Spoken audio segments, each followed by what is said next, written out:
Primeiro, como o racismo estrutural, ele estrutura a lógica da desigualdade, e acho que isso é fundamental.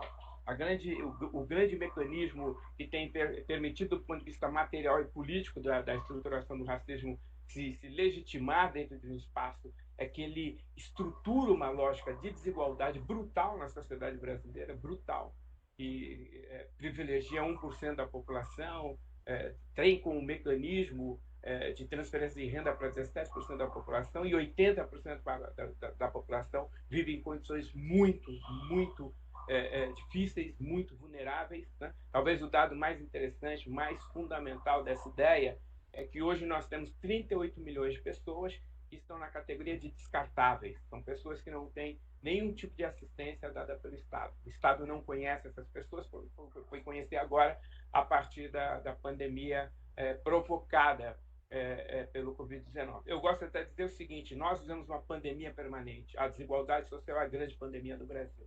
Então, há uma estruturação desse processo de desigualdade social e o Estado estrutura isso, né, a partir de uma perspectiva desse racismo chamado estrutural. Ele é estrutural porque ele estrutura as formas de organização do acesso aos bens materiais e imateriais na sociedade em todas as suas dimensões. Uma segunda dimensão dessa perspectiva é que ele funda, o racismo estrutural, ele funda as instituições de coerção, aquelas instituições que vão ter o monopólio da violência política do Estado, ela toda é fundada pelo racismo estrutural, e ele funda as relações de persuasão, as possibilidades de organização cultural. Ele funda, por exemplo, a universidade, ele funda a imprensa, ele funda a lógica da organização do debate político-cultural na sociedade. Então, ele tem uma característica aqui fundante dos elementos fundamentais da estrutura do Estado, em especial dos seus dispositivos de coerção e persuasão, que é o que caracteriza os Estados modernos desde o final do século XVIII.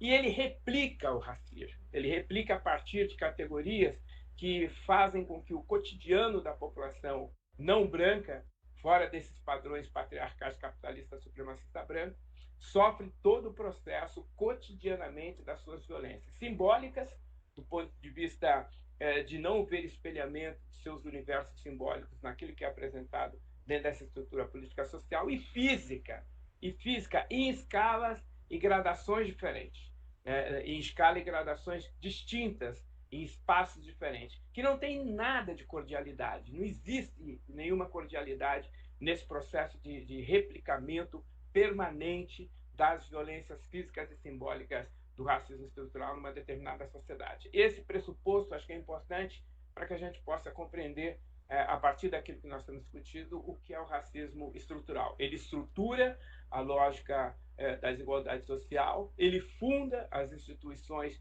de persuasão e coerção do Estado e ele replica mecanismos de violência física e simbólica no cotidiano da população negra. Como é que ele estrutura esse mecanismo dessa desigualdade abissal que nós temos no Brasil, dessa desigualdade estrutural que nós temos no Brasil, dessa desigualdade absolutamente vergonhosa que nós temos no Brasil? Ele a partir de uma perspectiva de acesso ao capital econômico. Essa foi uma grande sacada dos operadores desse Estado no Brasil. De 1870 a 1930, quando chega o grosso daqueles migrantes que chegam no Brasil para substituir a população negra no mercado de trabalho, você cria um mecanismo de segregação brutal da população negra. Por isso, na nossa opinião, é equivocado dizer que o Brasil não teve política de segregação como na África do Sul ou de inclusão nos Estados Unidos. Pelo contrário, o Brasil criou mecanismos perversos de segregação da população negra, que começa por esse processo de desmonte de um determinado legado escravocrata da escravização a partir de 1850, cria um mecanismo que congela a população negra no subterrâneo da sociedade, como bem apontava Clóvis Moura, e cria condições para que essa população branca que chega de 1870 a 1930 tenha acesso quase que exclusivo ao mercado de trabalho. Tem acesso quase que a partir de uma cota exclusiva de privilégios de acesso ao mercado do trabalho. Isso foi determinante para que você tivesse uma marca da desigualdade estrutural no Brasil a partir de um marcador profundamente étnico-racial. Essa questão nos parece fundamental e importante, porque a partir dessa instituição, desse grupo social que privilegiadamente acessa o capital, acessa o mercado de trabalho, se estrutura as outras dimensões políticas, econômicas, sociais do país. É esse grupo, por exemplo, que vai criar, a partir da sua segunda geração, o grupo que vai ter acesso privilegiado ao capital cultural. Há um dado importante no século XX, apontado por muitos economistas, entre eles Thomas Piketty, que o século XX, o fenômeno econômico mais importante foi a criação da classe média. Esse grupo econômico que tem acesso privilegiado ao mercado de trabalho, a sua descendência vai acessar esse capital cultural que é fundamental para a reprodução ampliada de seus privilégios. São eles que vão acessar as universidades, são eles que vão organizar a cultura socialmente, são eles que vão ser os quadros que vão ocupar os cargos fundamentais do Estado e vão, portanto, determinar as políticas públicas do Estado. São eles que vão determinar as políticas do mercado, porque eles fazem parte do sistema de organização do Estado, e são eles que vão reproduzir na escala da sociedade, na esfera pública, debate público da sociedade, ideias fundamentais do supremacismo. Então, essa população teve acesso ao capital econômico, ela cria condições para que a sua descendência acesse o capital cultural para a organização ampliada e reproduzida dos seus privilégios, e aí você tem uma ocupação territorial em correspondência com essa ação política. A segregação territorial tem a marca fundamental da lógica da Casa Grande e da Senzala no Brasil.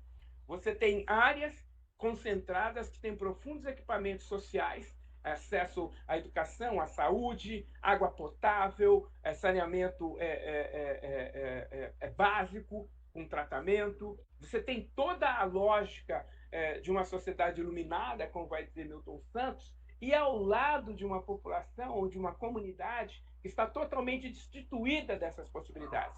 Então, essa ideia de Casa Grande-Senzala, ela estrutura a forma de ocupação do território. E, ao fazer isso, ela cria uma segregação brutal, onde você tem uma população que tem acesso a todos os bens materiais para a construção da sua cidadania e ao lado de uma população que não tem nenhuma possibilidade de acessar tais mecanismos.